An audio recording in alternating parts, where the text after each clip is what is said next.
Salut, c'est Sylvain du podcast Au fait, c'est quoi? Nous sommes au cœur des vacances d'été et je vais vous parler aujourd'hui du Molki. Et non, nous ne parlons pas d'une table basse de chez Ikea, mais d'un jeu de quilles qui a de plus en plus de succès. Mais au fait, c'est quoi le Molki?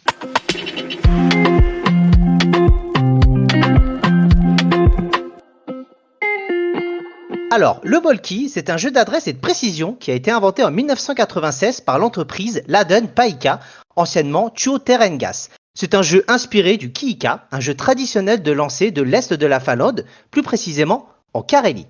Alors c'est bien tout ça, mais c'est quoi exactement? Eh bien c'est un jeu de quilles qui se joue en plein air avec des quilles en bois qui sont numérotées de 1 à 12 et qui font 15 cm de haut, 6 cm de diamètre, qui sont plates à leur base et d'un angle de 45 degrés en haut où sont inscrits les chiffres. Le bâton à lancer s'appelle le tiku et mesure 22,5 cm de long, 6 cm de diamètre et pèse à peu près 400 grammes. Le lanceur, on va l'appeler le Molki, d'où le nom du jeu.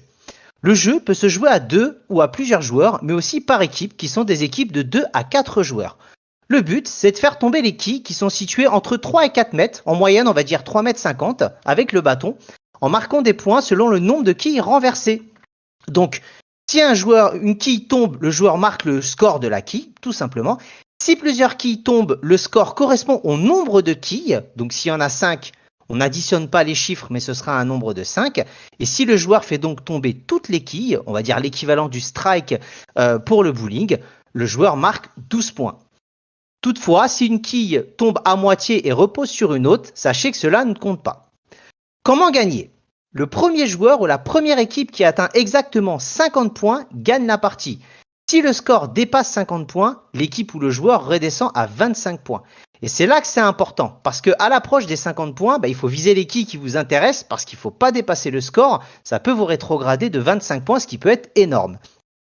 Le Molki, vous en avez déjà sûrement entendu parler ou vu des joueurs jouer, c'est vraiment un jeu qui est convivial, c'est amusant, ça peut se jouer sur différents types de terrain, de l'herbe, du sable, du gravier, il faut juste que ça soit relativement plat pour que les quilles puissent tenir bien évidemment. Et le Molki, le bâton, se lance par-dessous, du bas vers le haut. Il y a aussi une variante du jeu qui s'appelle le Cube, qui est plus stratégique et qui se joue pour une distance plus grande. Si vous voulez acheter un jeu de Molki, vous le verrez dorénavant, ça se trouve assez facilement et vous pouvez apprendre à également éventuellement fabriquer votre propre Molki si vous voulez faire ça avec du bois recyclé. Ça peut être très sympa et ça peut faire une activité ludique avec vos enfants. Il existe plusieurs variantes. Ça c'est drôle, j'ai fait quelques recherches et ça va vous intéresser je pense. Il y a le Molki impair qui perd, donc en gros c'est seules les quilles paires marquent des points. Vous avez le Molki breton. Alors là, c'est assez drôle, il faut passer en score par les départements bretons et la victoire est à 56 points, donc comme le département du Morbihan qui est en Bretagne. Nous avons la Marseillaise où il faut marquer 51 points. Il y en a un qui est très drôle, c'est le Mémolki. Là, ce sont les numéros de quilles qui sont cachés au début. Donc là, on va vous demander de faire jouer votre mémoire pour vous souvenir de quels étaient les chiffres. Et là, je trouve que ça peut être vraiment drôle à jouer, surtout en vacances. Ça peut être très sympa. J'ai fait quelques recherches en termes de chiffres et donc il y a un championnat du monde de Molki qui est organisé tous les ans depuis 2004 par équipe de 4 joueurs minimum et puis 2011, cela existe en doublette et en triplette. Vous avez également un trophée des nations depuis 2009 donc qui est entre pays. Sachez que la première édition a été marquée par la victoire de la Finlande, bon c'est eux qui ont inventé le jeu, et deuxième place de la France, Cocorico, bravo à nous. Il existe également un championnat d'Europe, un championnat de France. Et pour finir sur cet épisode, sachez que le 31 août 2013, c'est la création de la Fédération française de Molki lors de l'Open de France qui se situait au Poiré-sur-Vie. En 2019, 45 associations sont adhérentes de cette fédération française. Voilà. Écoutez, j'espère en tout cas que cet épisode vous a plu. Je me suis éclaté à faire des recherches. Souvent, on compare un petit peu à la pétanque. Il y a les pro pétanque, les pro Molki.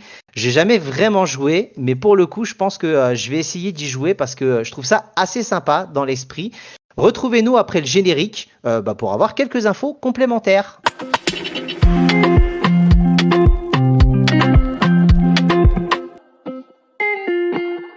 Et c'est Sylvain du podcast Au fait c'est quoi. Comme d'habitude, retrouvez-nous sur aufaittc'estquoi.fr ou .com pour retrouver la liste des différents réseaux sociaux que nous avons et des plateformes sur lesquelles vous pouvez nous écouter. Et si vous voulez nous soutenir, n'hésitez pas à aller sur notre page Patreon /Au fait c'est quoi.